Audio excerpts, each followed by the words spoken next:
Okay, here with Bud Ward, and he's going to give us an explanation as to how this plane operates and what the name of it is, first of all.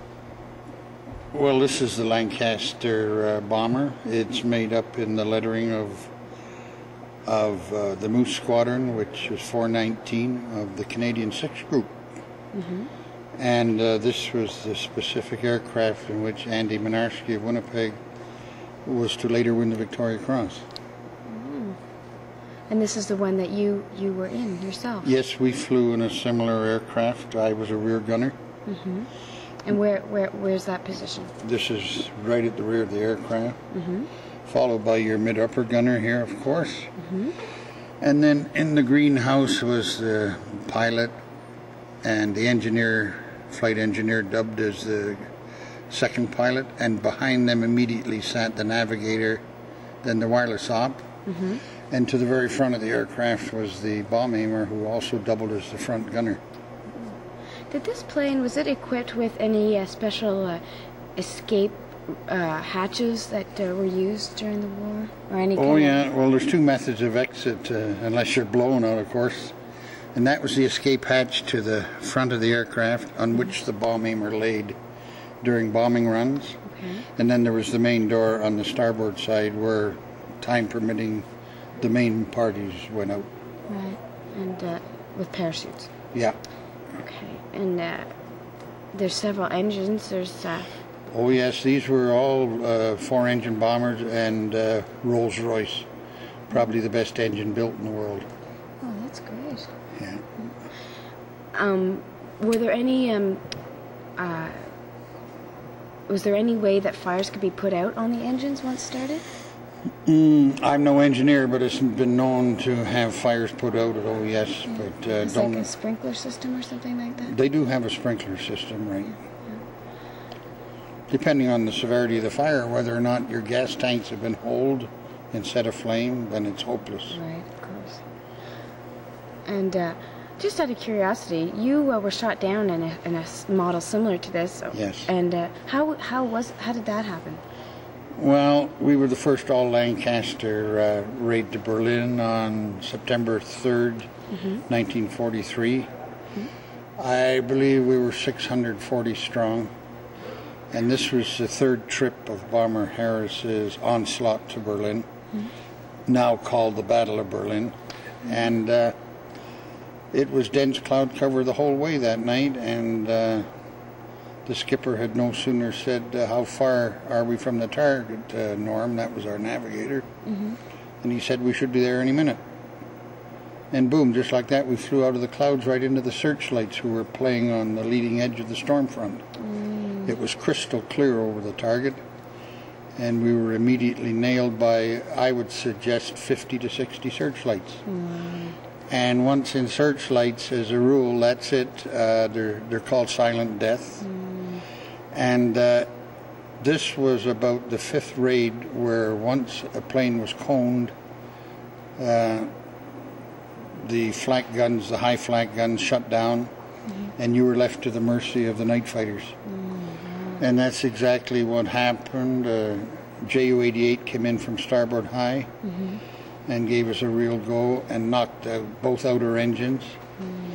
And the plane went down out of control, and the order was given to bail out. Mm. The force was so great I could barely get out of the rear turret, but I couldn't locate my parachute.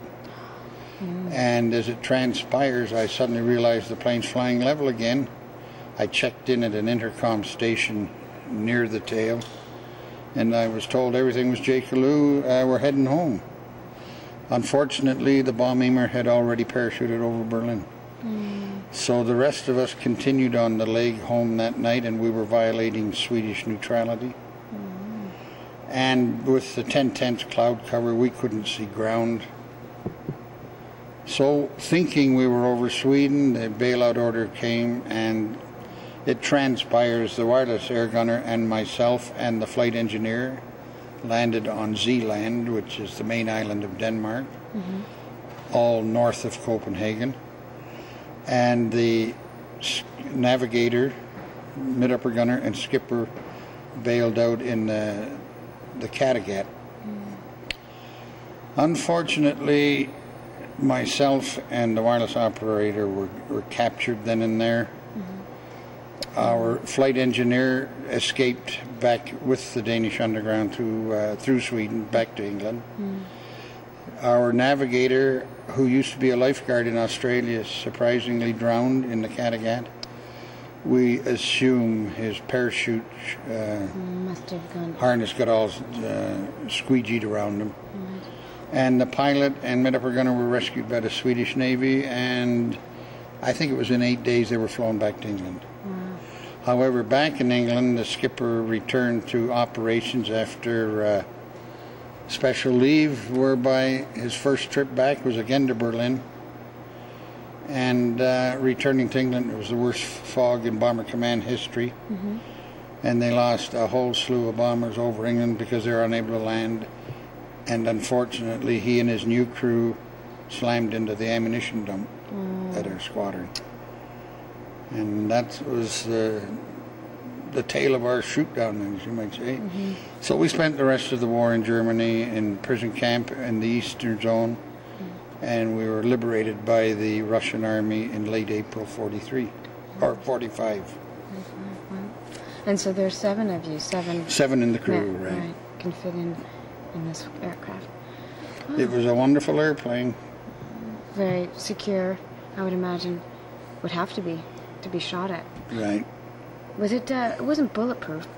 Oh heavens, no. No. Nothing in life's bulletproof. Yeah. Oh, that's very interesting. Is there anything else about the aircraft that stands out in your memory? Only that there's so darn few left. There's only 2 flying in the world.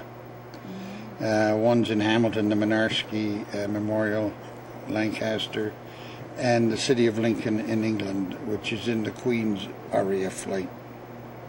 Where did the plane originate? Do you know? Oh, it's British built and designed, but they did build slightly in excess of 700 in Canada. And I think during the war there were 7,000 plus built. And 2 of which... And most of them were destroyed, I might add. Sure. Oh. Well, that's very interesting. Thanks. You're most welcome.